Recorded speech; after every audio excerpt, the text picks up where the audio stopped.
Assalamualaikum warahmatullahi wabarakatuh. Bismillahirrahmanirrahim. Alhamdulillahi rabbil alamin.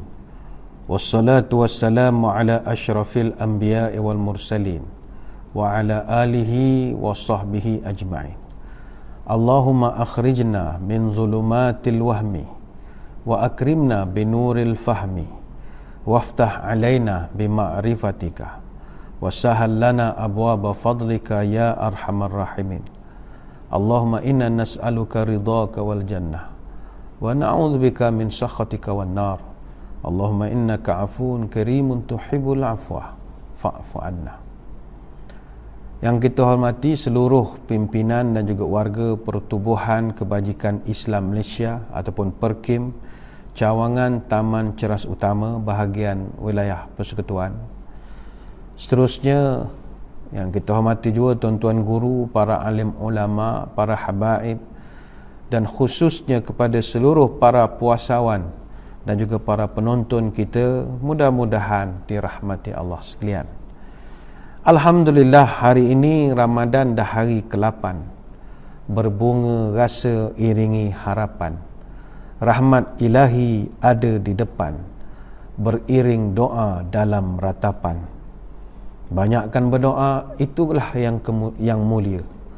Allah kabulkan dengan sedia.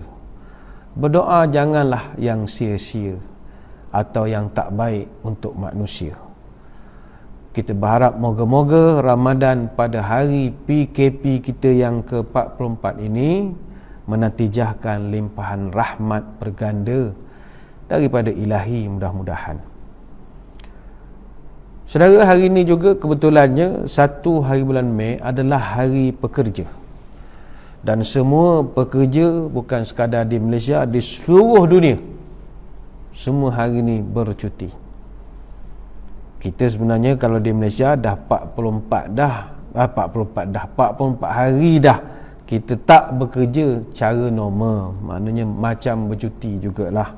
Sekarang ni kan zaman WFH, work from home. Mesyuarat pun pakai talian, ceramah pun pakai talian. Jadi semuanya new normal. Tapi ada juga bos yang masih lagi traditional, nak juga mesyuarat jumpa depan-depan. Itu tak boleh nak ubah lah, tak dapat nak di new normalkan. Maka bersempena dengan hari pekerja ini, kita akan bahaskan satu tajuk mudah-mudahan memberi manfaat kepada kita bersama, iaitu Hari Pekerja dan Ramadan. Di Ramadan ni kita pun beri cuti juga kepada anggota tubuh badan kita. Kita pun beri cuti pada mereka. Semua organ-organ gastroenterologi kita berehat selepas bekerja keras selama setahun. Kerja kuat, perut, organ-organ ni kuat kerja. Perut dengan rembesan hidrokloriknya nak memecahkan protein, small intestine nak serapkan nutrisi, kolon dengan pergerakannya mengeluar sisa makanan. Bayangkanlah beroperasi 24 jam. Jenis yang kuat mengunyah kan. Sebaiklah ada tidur. Kalau tidur tu boleh makan. Memang kilang, tutup kilang perut ni. Tapi bulan Ramadan ni dah pukul 11, dia dah rehat banyak, alhamdulillah. Baik. Hadirin hadirat yang dirahmati Allah. Orang Islam, kita dituntut supaya bekerja. Baik itu hari pekerja ni, hari untuk orang yang bekerja saja. Orang yang tak bekerja, tak ada perasaan apa-apa pun menyambut hari pekerja ini. Sebab itu, agama Islam, dia sangat menyuruh kita ini bekerja. Dalam sejarah, Nabi SAW, dia tidak cium tangan orang. Itu sifat Nabi. Tapi, ada 3 manusia masa zaman Nabi yang Nabi cium tangan mereka. Rare ni. Siapakah mereka? 3 orang sahabat ini, mereka ini adalah orang-orang yang kuat bekerja. Pertama, Nabi SAW dia mencium tangan Muaz bin Jabal radhiyallahu anhu. Orang pertama yang Nabi cium, sebab dia ni orang yang sangat kuat bekerja, sehingga kan pernah satu hari Nabi pegang tangan dia, Nabi bersalam dengan dia. Kemudian Nabi rasa tangannya kasar, macam tanda orang kuat bekerja lah. Nabi salam dengan dia, Nabi tengok tangan dia kasar. Nabi tanya, kenapa tangan kasar? Kerja kuat ya Rasul. Nabi ambil, Nabi cium tangannya itu. Orang kedua yang Nabi cium tangannya adalah Sa'ad bin Mu'az Al-Ansari radhiyallahu anhu. Nabi pernah pegang tangan dia. Ma hadzal ladzi iktasabat yadaka. Ni apa hal tangan awak ni kasar sangat wahai Sa'ad? Maka dijawab oleh Sa'ad, adribu bil marwi mishata fa unfiquhu ala iyali. Saya banyak buat kerja ya Rasul, siang lain, malam lain, petang lain, sebab nak menjaga kehidupan saya. Lantas Nabi ambil tangan dia, Nabi cium. Kata Nabi, hadhihi yadun la tamassuhan nar abada. Inilah tangan yang tak akan disentuh oleh api neraka. Kuat kerja. Sebab itu orang dulu-dulu kalau nak pergi minang anak orang, dia nak kena tunjukkan dia tu kuat bekerja.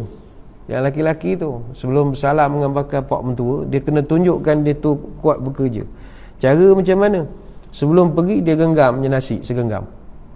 Daripada rumah sampailah ke rumah bakal pak mentua, dia genggam. Nak sampai kan dia buang. Jadi bila dia buang, ada kerak tu pada tangan lagi. Bila bersalam, bakal pak mentua pun rasa dalam hati, "Oish, kuat kerja dia ni, bagus. Bukan jenis membuta ni. Sesuai jadi menantu." Dulu. Sekarang dah orang lelaki hari-hari blotion je tangan, ngalah orang perempuan lembut, pegang macam tisu. Jangan begitu. Orang lelaki kena keras-keras sikit tapak tangan ni. Nunjukkan awak tu bekerja, bukan main lotion je hari-hari. Bekerja. Nabi cium tangan mereka kerana mereka suka bekerja. Dan orang ketiga Nabi cium tangannya adalah Fatimah Zahra. Fatimah kita tahu dia rajin bekerja, nguli tepung sendiri, suami sibuk, anak-anak kecil. Itu ada hadis-hadisnya diceritakan. Nabi ajar subhanallah 33, alhamdulillah, Allah akbar. Yang penting semua mereka ini Nabi cium tangannya kerana mereka ini begitu rajin sekali bekerja. Manusia giat, bekerja kuat, tidak peduli ringan dan berat. Bekerja keras, tak kenal penat. Hati kukuh, fikiran bulat. Memikul tugas, dia pun taat. Tahan berhujan, mahu berpanas. Tahan bersusah, berpenat lelah. Tahan berlenjin, tak kering kain. Tahan berteruk, sepepak teluk. Tahan bersensudung, sepepak tanjung. Tahan berbagan, sepepak hutan. Tahan bertumang, berbedak arang. Tahan berkain, sehelai sepinggang. Tahan hidup, berkalang leher. Tahan mati, berkalang tanah. Tahan berhaus, mahu berlapar. Tahan merapah, semak dan belukah.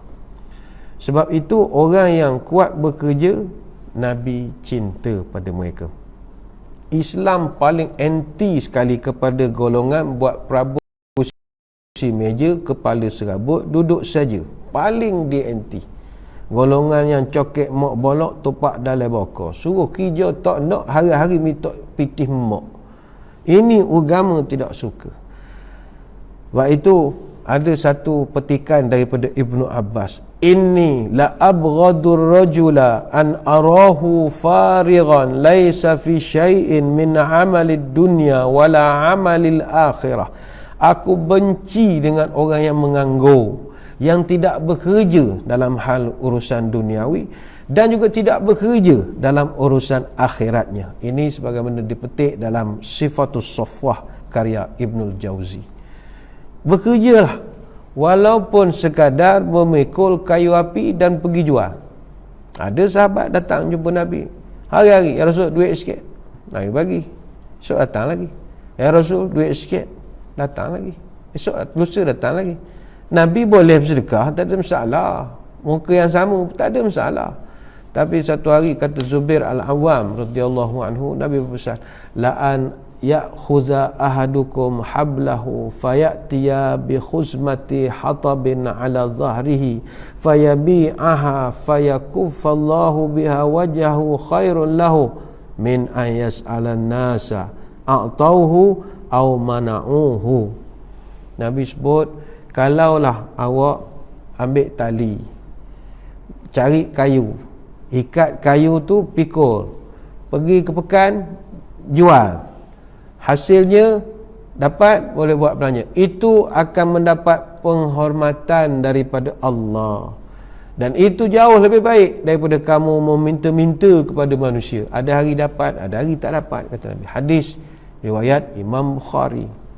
Sebab itu kepada tuan-tuan puan-puan yang sedang bekerja tapi hari ni cuti, tahniah, Nabi suka orang bekerja. Mungkin ada orang pencin menanya pula, apa kami ni dah tak ada kerja macam mana? Jangan duduk saja, adalah kerja. Maksudnya mungkin jadi AJK Masjid, AJK Surau, Ahli Persatuan Sejarah Malaysia, contohlah apa saja. Jangan jadi golongan buat perabot kursi meja, kepala serabut, duduk saja, tak ada kerja. Dan jangan sampai jadi pengemih. Oh, itu Nabi pantang betul. Kata Ibnu Umar, ma yazalur rajulu yas'alun nasa hatta ya'tiya yaumal qiyamah wa laysa fi wajhihi muz'atu lahmin. Orang yang suka meminta-minta pada orang lain, sikit minjam, sikit minta, sikit mengemih, sikit nunggu depan bank mana-mana. Ni bukan kita mengata tidak, ini nasihat. Orang yang suka meminta-minta, nanti dia akan datang pada hari kiamat, pada mukanya tidak ada sekerat daging pun, kata Nabi. Muka ni tinggal tengkorak saja. Hadis riwayat Bukhari dan Muslim. Apa sebab? Nak membayangkan agama tak suka meminta. Tak suka. Bekerjalah. Walaupun kecil-kecil. Cuci kereta, ambil upah cuci kereta, potong rumput rumah orang. Atau boleh buat kerja-kerja OKU, boleh buat kerja berkaitan dengan kaunter. Apa saja, bekerjalah. Cuma kalau dah start bekerja, atau bagi kita yang dah bekerja sekarang ni, barang perlu diingat. Kerja ni kena seimbang. Jangan tak seimbang. Pertama, kita kena bekerja secara sederhana. Jangan lebih-lebih sangat. Jangan ikut sangat orang putih dengan orang Jepun, bukan senonoh. Kerja sampai workaholic. Jangan. Kita bekerja secara sederhana. Kepada bos-bos, majikan-majikan, janganlah perah sangat pekerja tu. Kita kena ada balance. Kerja mesti sederhana. Jangan sampai kita ni workaholic. You work to live, not live to work. Kita bekerja untuk meneruskan kehidupan. Bukan hidup kita ni kerja nak bekerja je. Get a life. Family, friends, community, masjid, dakwah, ummah. Ada portion masing-masing.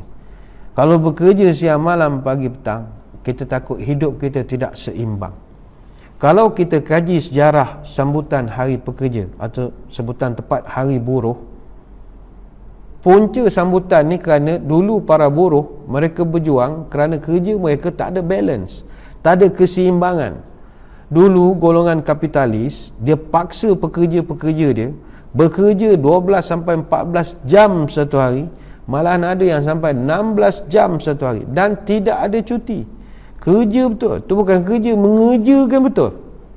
Jadi para buruh, para pekerja ini, mereka bangkit. Mana tahan, mereka ada family, mereka ada kehidupan. Akhirnya mereka perjuangkan 8 hours labor, 8 hours recreation, 8 hours rest.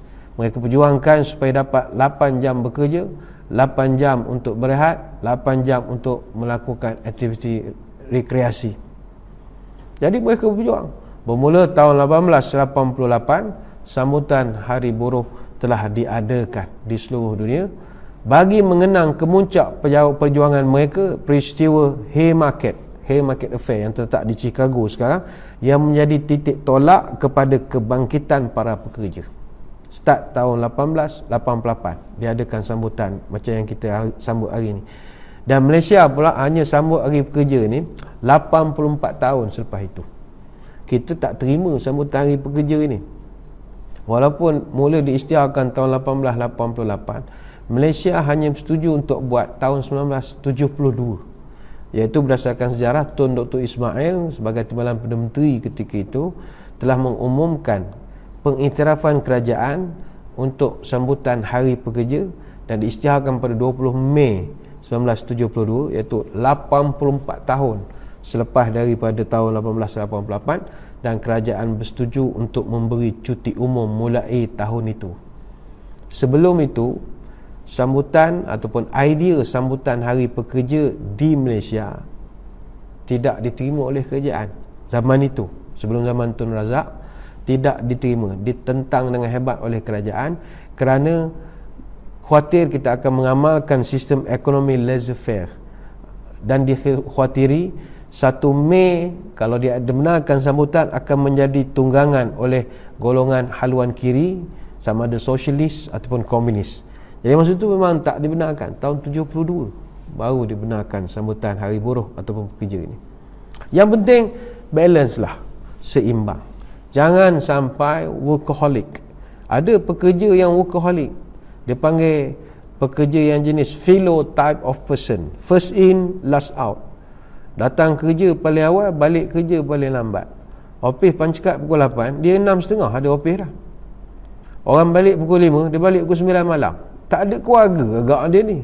Dia jenis workaholic, philo type of person. Ni musim-musim PKP ni menggelitik kat rumah bekerja ni. Dia tak boleh, dia kuat sangat bekerja. Sebab itu workaholic dia gabungan dari work dan alkohol. Betul panggil workaholic. Workaholic always addicted to the activity, not the result. Orang workaholic ni dia ketagih dengan budaya kerja. Dia suka pergi sampai office, cari parking, turun, pakai tie kalau orang lelaki, orang perempuan baju pakaian kerja. Suka ada punch card, ada thumbprint, dia seronok masuk office, duduk buka aircon, buka angin. Dia addict dengan aktiviti itu. Tapi orang yang bekerja yang seimbang, dia result saja. Sebab itu kita kena ambil iktibar daripada orang-orang Jepun, kita tak nafi dia orang rajin. Jepun ni dia bekerja memang rajin. Orang Jepun bekerja 2124 jam setahun, ataupun purata 42.5 jam seminggu. Tapi walhasil berlaku satu masalah di Jepun yang dipanggil karoshi. Karoshi ni death by overwork. Mati sebab terlampau kuat kerja. La ilaha illallah. Kuat luar biasa. Bulan Mac tahun 2018 sampai bulan Mac tahun 2019 ada 2,310 kematian karoshi disebabkan oleh terlebih bekerja pula. Dia orang Jepun ni pelik-pelik. Kerja terlampau kuat. Balik rumah kalau awal, isteri marah. Dia jenis introvert, tak campur manusia, duduk di rumah, dia sengih je. Sengih. Dia dah lama mem-PKP-kan diri dia. Kita yang extrovert ni, jumpa orang, bersosial, motor besar, ada hobi. Menggelitik duduk di rumah ni, menggelitik. Motor rosak begitu, tak start engine, tak bermain. Tapi orang introvert itu penyakit. Lepas tu yang tiga, masalah seppuku. Seppuku ni masalah bunuh diri. Di Jepun 70 kes satu hari. Setahun ada 25,000 kes. Di Aokigahara saja 105 kes bunuh diri setahun. Dan kerajaan Jepun kena peruntukkan 15.8 bilion yen setahun untuk satu program dia panggil Suicide Prevention Strategies. Negara maju, orang terlampau kuat bekerja, tapi sampai jadi gila, tak ada faedah juga. Tak ada faedah juga. Sebab itu kalau di stesen-stesen di Tokyo Metro Subway, tuan-tuan boleh tengok setiap landasan kereta api laju itu akan ada pagar cermin. Tempat kita mana ada LRT MRT kita, mana ada cermin. Sebab antara kita dengan landasan ada garisan kuning saja, jangan lebih di situ. Lalu dibuka, kita masuk. Jepun tak kena buat cermin. Sebab orang dia lalu kereta api dia terjun je landasan tu supaya mati. Kuat nak bunuh diri. Sebab itu ingatlah, kita bekerja ni bukan nak dinilai oleh manusia. Orang yang bekerja kerana nak dinilai oleh manusia, kalau tak dapat pujian, dia akan kecewa. Tapi orang yang menilai, yang kerja, dia harap penilaian daripada Allah, dia akan merasa seronok dengan pekerjaannya itu. Sebab itu kita kerja kerana ada Allah yang menilai. Nabi pernah menyebut, man amsa kalan min amali yadahi amsa maghfuran lahu.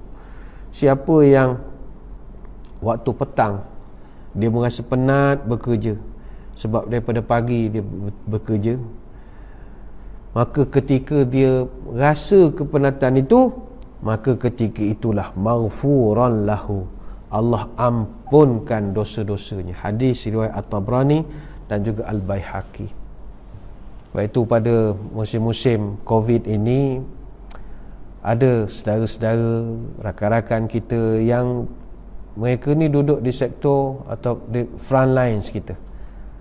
Mereka ni duduk di barisan hadapan. Kita panggil pekerjaan 3D.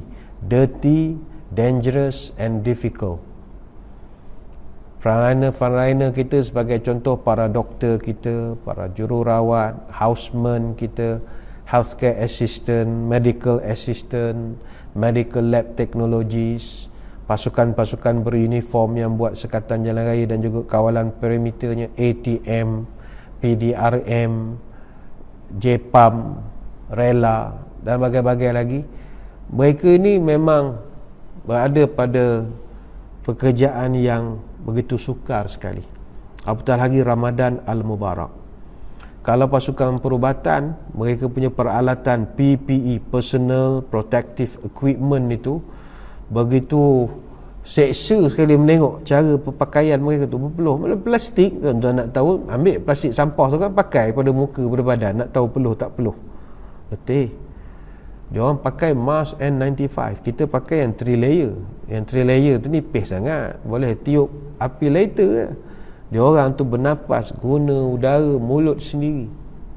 Jadi dalam suasana puasa, ada di kalangan mereka yang mengeluh, kami ni macam mana gaya ustaz, pakai PPE ni nak ambil air semayang tiap-tiap waktu tak dan. Kadang doktor tengah buat treatment, macam mana nak buka kan, nak masang balik, benda lah terhad. Beginilah, kalau dalam bab berpuasa misalnya, ada orang mengadu, panas ustaz, berpeluh-peluh pakai benda ni, penat. Dia begini, untuk orang yang kerja melibatkan sektor 3D, dirty, dangerous and difficult ini, kalau dalam bab berpuasa, dalam bab sembahyang tu biarlah ustaz lain yang mengulas. Kalau bab puasa, pertama sekali dia tetap kena mengadakan, atau dia kena berniat untuk puasa. Dia tetap kena ada niat. Mana nak kerja esok, malam tetap juga menanam azam dan niat, aku esok nak puasa.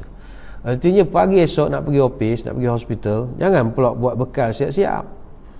Ataupun anggota pasukan keselamatan kita, pasukan uniform, janganlah nak jaga roadblock, nak jaga pos kawalan jambatan Tanjung Lumpur ke mana ke, pagi-pagi keluar pada rumah buat nasi goreng. Tak boleh, ni bulan puasa. Jangan sarapan di rumah, daripada rumah tu puasa dulu. Puasa macam biasa, puasa gitu, niat doa pada Allah supaya Allah bantu. Allah bantu. Yang kedua, jangan buka kecuali tak larat sangat. Kerana kita setakat pukul berapa je kita larat. Mungkin sekarang pukul 11 lebih, larat lagi. Nanti kan pukul 1, pukul 2 dah tak larat dah. Sebab tak laratnya tuan-tuan boleh memberi kesan pada penghasilan kerja orang duduk pasukan perubatan. Kalau dia terlampau tak larat, mata tak boleh buka, berpinau-pinau dah mata kerana lapar, kan salah cocok, nak masuk cocok ubat ni, cocok ubat lain pula lah. Jadi kerana jaga itu, barulah dia diberi kelonggaran untuk membuka puasanya. Barulah dia tak puasa. Jangan daripada pagi sarapan tak boleh, sampai dah dia tak larat langsung, barulah dia berbuka. Janganlah menjangka-jangka, saya ustaz biasa pukul 12 tak larat tak. Itu mungkin semalam, hari esok dah teruskan dulu puasa. Dan yang ketiga, mesti jaga kehormatan bulan puasa. Oh, saya frontliner, dia benar ke tak puasa? Siapa memberitahunya? Tak, mesti hormat bulan puasa. Kita faham orang yang 3D, dia boleh tak berpuasa, tetapi dia tak bolehlah makan minum macam orang biasa, tak boleh. Dia tak boleh depan orang makan, minum, beli air, mesin gergang, gungguk-gungguk minum air. Tak, dia tak boleh.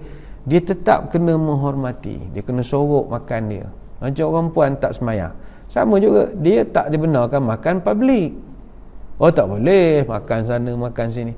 Beli makan, bawa balik kopi, bawa balik ke rumah. Makan dalam bilik. Kau segan, makan dalam almari. Begitulah seterusnya. Jangan public. Nah, musim-musim ni penguasa Jabatan Agama, walaupun PKP, kami masih lagi beroperasi, menjalankan juga tangkapan-tangkapan andai kata berlaku sebarang penyelewengan dari segi penghormatan pada Ramadan. Baru ni dengar cerita ada orang kena tangkap lah, dia menjual makanan siang hari pada orang-orang yang tak berpuasa. Ni orang panggil geng PH lah, geng plastik hitam. Dia tukang supply-nya. Tak payahlah pakcik buat kerjaan begitu, kau Tuhan bagi corona kan pening pula esok. Jangan buat kerjaan begitu lagi ya. Yang penting jangan public sangat. Tuan-tuan walaupun duduk front line kerja 3D ni, tak puasa, kerana tak larat, silakan, tapi sila ganti. Jangan lupa ganti. Orang-orang yang diberikan keringanan untuk tidak berpuasa pada bulan Ramadan, bukanlah bererti mereka itu bebas lepas tidak berpuasa seenak-enaknya, tidak. Pada leher mereka akan tetap ada tali yang mengekang, iaitu satu kewajipan untuk menggantikan puasa yang ditinggalkan pada hari yang lain. Mesti ganti. Itu yang 4. Yang kelima, kena eloknya simpanlah duit. Simpan duit, menabung daripada sekarang. Apa kena-mengena dengan tak puasa? Beginilah, ada setengah orang pekerjaannya ni, dia bukan cerita dia kerja hospital, kerja polis apa, tak. Ni yang kerja buruh kasar ni, kerja nampak jalan, buat jalan, panas, kerja buat rumah, penat. Bukannya dia tokek, dia kerja dengan orang. Jadi tiap-tiap tahun dia tak puasa, sebab time puasa itulah ada job, ada projek untuk nak siapkan. Jadi dia penat sangat. Orang macam ni kita nasihatkan, bang, awak mulai raya esok simpan duit sampailah Ramadan tahun depan. Nak masuk Ramadan, jumpa dengan tokek. Ini puasa saya mau minta cuti, boleh kah? Berapa lama? 1 bulan. Hayya, 1 bulan lah. Awak macam gaji? Tak apalah, saya cuti tanpa gaji. Sebulan cuti tanpa gaji. Apa sebab? Kerana nak konsentrate pada puasa. Nak suruh berhenti kan tak munasabah pula musim-musim ekonomi Malaysia ni.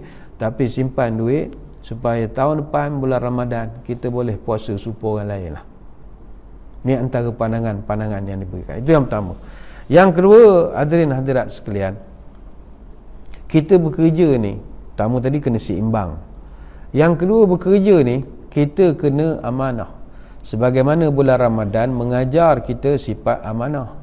Ramadan ni amanah. Sebab itu kita lepas pada sahur, lepas pada sembahyang subuh, pergi ke dapur, buka peti air, saja menengok. Tengok peti air, ada pula makanan sahur tadi, tak habis. Disebabkan kita dah diajar sifat amanah, kita tak ambil. Tak adalah kita rasa makan sikit lah, benda masalah. Tak. Kita rasa amanah, nak jaga puasa kita. Sama juga kita Zuhur ni kan ambil air semayang.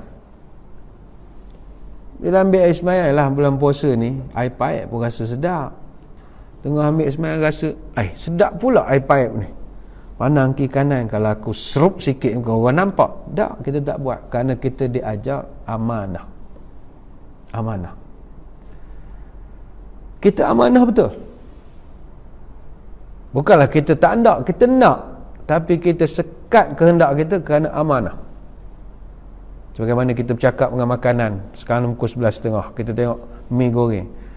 Wahai mi goreng, kau sedap, kau begitu menyelerakan, tapi sekarang kau haram untuk aku. Nanti pukul 7 suku kita bertemu, jaga kau. Kita cakap dengan mi goreng. Lalu kedai cendol, hei cendol, kau sedap dan menyelerakan, begitu segar sekali, tapi sekarang kau haram untuk aku. Tunggu pukul 7.20, aku cari engkau balik. Begitulah amanahnya dia. Sebab itu pekerja, dia mesti ada amanah. Terutama ketika kita menggunakan harta benda syarikat atau harta benda awam ini. Ingat, apa saja kepunyaan atau milikan yang di bawah kawalan syarikat ataupun kawalan kerajaan, sama yang dibeli ataupun disewa, sama ada yang dipakai dengan wang kerajaan ataupun wang syarikat, atau diperoleh melalui sumbangan ataupun diperoleh proses perundangan, semua itu sama ada harta modal, inventory, harta bentuk fizikal, tanah, bangunan, jalan raya, kereta, senjata api, kelengkapan pejabat, barang luak tak luak, kategori inventory dan bagai-bagai lagi, semua itu adalah amanah. Jom jaga amanah. Sebagai pekerja yang memegang amanah, ingatlah nasihat orang tua-tua dulu.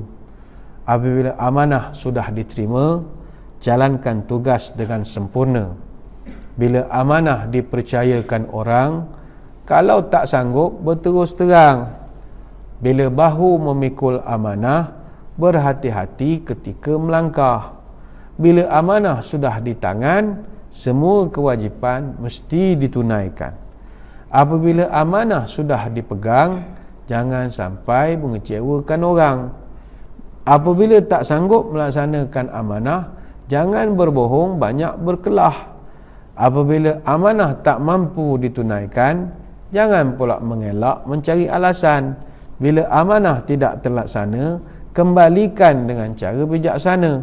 Bila amanah tidak berjalan, orang lain jangan dipersalahkan.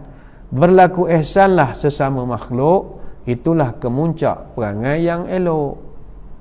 Sebab itu, hadirin hadirat sekalian, kita bekerja, insya-Allah boleh meraih syurga, dengan syarat salah satunya mesti ada amanah. Cuma kepada para majikan ingin kita berpesan, walaupun pagi ini kita banyak cerita tentang soalan pekerja, kebetulan dengan hari pekerja, kepada majikan pula, jagalah kebajikan pekerja, mesti jaga kebajikan.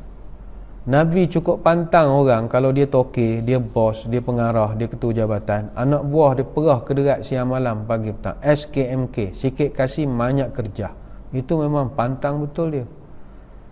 Jangan kepada orang, kepada haiwan pun Nabi pernah menegur.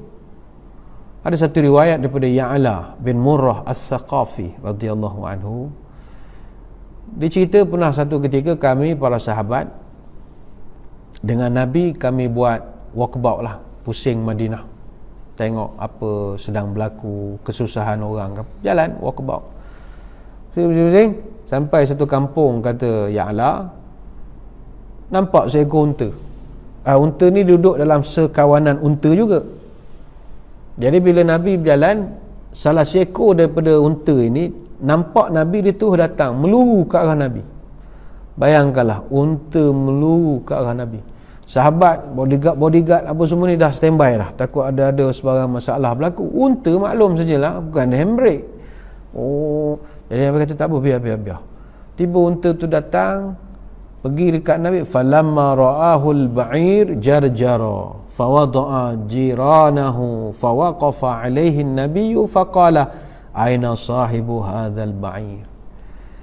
Tiba-tiba unta ni tadi, kata Ya'la, dia pergi dekat Nabi, dia letakkan lehernya di bahu Nabi. Kemudian dia menengok unta ni macam bercakap dengan Nabi. Nabi pula melayan. Unta tu cakap bahasa unta lah agaknya. Nabi pula macam respon. Ya. Lebih kurang begitulah. Ya. Lah, ya ke? Soalah begitu. Unta ni bercerita, Nabi melayan. Kemudian dah selesai, Nabi kata tak apa. Aina sahibu hadzal ba'ir? Nabi pun tanya, ni unta siapa punya? Siapa owner dia? Jadi sahabat pun pergi cari, jumpalah. Faja'ahu faqala bi'nihi. Datang pemilik dia, tanya, ya Rasul, apa hal cari saya? Nabi punya, awak owner, awak tuan dia. Bi'nihi, jual pada saya sekarang, saya nak beli. Maka kata owner ni, Allah, tuan, kalau tuan nak beli takkan saya nak jual, malulah saya. Tak apalah, saya sedekah saja, ambil lah, doakan saya bahagia dunia akhirat, itu saja tuan. Ya, kalau kita pun begitulah kita buat. Nabi nak beli, takkan sanggup kita nak jual, hadiah sajalah. Jadinya Nabi pun tanya, habis kalau saya ambil unta ni, awak ada berapa ekor unta lagi di rumah? Jawab lelaki ni, tak ada ya Rasul, itulah seekor yang ada. Mereka kata, ingatkan ada 3-4 ekor lagi. Kalau seekor tak payahlah, kalau awak membagi korang lah, awak jadi asnaf, minta jadi pakir miskin, susah pula. Tak apalah, begini katanya, faqala amma idza zukirat hadza min amrihi fa innahu syaka kasratal amal wa qillatal alaf fahsinu ilaihi. Kata Nabi, dia begini, unta ni tadi dia jumpa saya, dia mengadu pada saya masalah bekerja ni. Dia mengadu pada saya, kerja banyak, makan kurang. Fahsinu ilaihi, ingat awak kena buat baik dengan unta ni, layan, beri kebajikan ni mereka. Jangan sampai kerja teruk, upah sikit, klaim tak nak sayang nyaya ke anak buah. Orang tu buat OT siang malam, awak berkira bukan duit awak, nak berkira sangat ngapa? Jangan, berbuat baiklah. Fahsinu ilaihi, buat baik. Dalam unta tu menipu lain, ini orang buat kerja kan. Fahsinu, buat baik, ihsan. Kita kena ihsan dengan pekerja kita. Orang daik memasak periuk, bawa pergi tanah seberang. Budi baik, kelaku elok, ke mana jatuh pun nanti orang sayang. Kita kalau majikan sombong, esok kalau orang dah tua, dah pencen, selisih orang buat tak nampak esok. Orang buat tak nampak, buat pekak kalau panggil dia orang esok. Apa sebab? Orang tak suka, ihsan tak ada. Mesti ada ihsan. Sebab itulah sebelum nak memberikan amanah kepada anak buah, kita kena timbang-timbangkan pesanan orang tua-tua dulu. Bila hendak memberikan amanah, berikan kepada orang yang bermaruah. Apabila amanah hendak diserahkan, serahkan kepada yang teguh beriman. Bila amanah hendak berlanjut, serahkan kepada yang patut-patut. Bila amanah hendak kekal, serahkan pada yang berakal. Bila amanah hendak bermanfaat, serahkan pada orang yang taat. Bila amanah hendak berjaya, serahkan pada orang yang paling dipercaya. Bila amanah hendak diwariskan, wariskan kepada yang rela berkorban. Bila mencari pemangku amanah, carilah yang tidak bercabang lidah. Bila amanah hendak diberi, berikan ke orang yang kadar ke diri, yang sedar diri. Sebelum amanah diberi ke orang, kelebihannya ditengok, kelemahannya ditimbang. Sebab pekerja ni kadang-kadang kita serah amanah pada dia, tapi kita tak sukat kemampuan dia, akhirnya rosak pekerjaan itu. Kita main suruh saja, wrong man at the right job. Kerja yang betul tapi diserahkan pada orang yang tak betul, maka rosaklah kerja itu.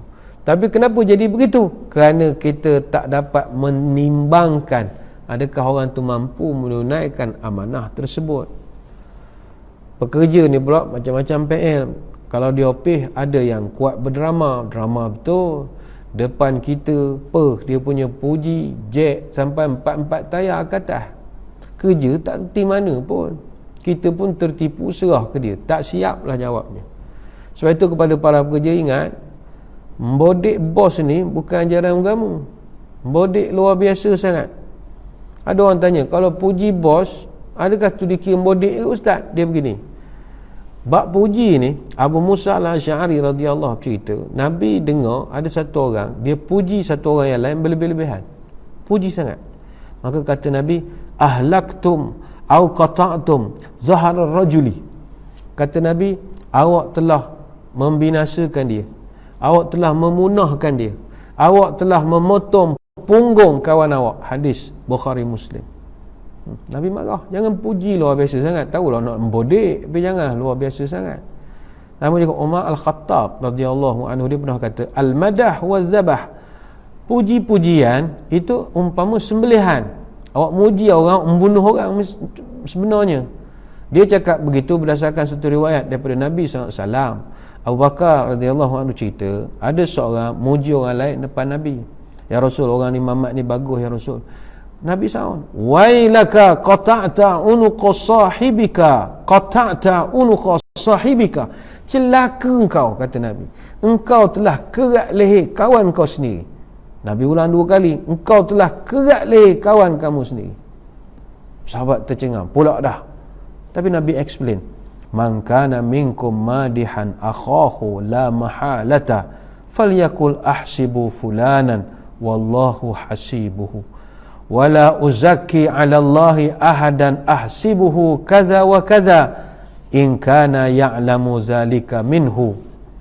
Nabi sebut, siapa saja di antara kamu yang tidak dapat tidak nak juga memuji seorang saudaranya, jangan puji melampau, tapi ucapkanlah wallahi falyakul ahsibu fulanan wallahi hasibuhu, tapi ucapkanlah ahsibu fulanan, setakat yang saya tahu, itu saja. Ataupun hasibuhu, berdasarkan zahir, setakat yang saya tahu, wallahu alam, simpulan ni sekian ataupun apa saja ungkapan yang seumpama dengan itu. Hadis riwayat Bukhari Muslim. Bagi contoh, ada orang bertanya kepada kita, Ustaz, apa pandangan Ustaz? Ada orang tu dia rajin bersedekah ke sana kemari, tapi orang kata ke dia gini-gini. Bagus tak perbuatan dia? Dia mengharapkan kita memberikan satu kredit kepada amalan tersebut. Kita tak boleh puji melambung-lambung sangat. Kita hanya sebut setakat yang saya faham. Begitu. Setakat yang saya faham, setakat pembacaan saya di media sosial, bagus tindakan itu. Setakat saya faham, setakat saya baca. Ngutuk pun sama juga. Jangan terlampau banyak ngutuk. Setakat yang saya tahu, perbuatan ini tak sepatutnya dilakukan. Begitu. Mesti ada sandarannya kepada Allah. Puji ke, kutuk ke, jangan direct daripada kita. Yang ditegah, jangan puji benda yang tidak wujud. Kononnya bos kita ni lah dermawan. Dermawan apa? Kedekut. Kita puji dia handsome lah, kurus lah sejak PKP. Kurus apa? Pinggang dengan punggung dia, kita tak tahu beza dah sehari dua ni. Pakai kain plekat je dah sekarang ni. Tak boleh nak beza dah. Ini puji-puji sebegini, boleh diambil tindakan. Ni ingat majikan, anak buah kalau puji benda tak munasabah, ambil tindakan. Nabi pesan, "Idza ra'aitumul maddahina fahsu fi wujuhihim turab." Kalau engkau nengok ada orang kerjanya muji je orang, ambil debu tabur ke muka dia. Hadis riwayat Muslim. Ambil debu tepek pada muka dia. Debu tak ada, ambil bedak. Bedak pun boleh lah. Ambil bedak kuti kura tu, tepekkan pada muka. Kuat nak muji orang. Jangan. Pujian hanya pada Allah.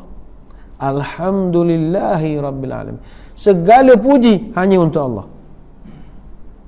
Ada dalam satu riwayat lain daripada Al-Miqdad, amarona Rasulullah sallallahu alaihi wasallam an nahsiya fi wujuhil maddahina turab.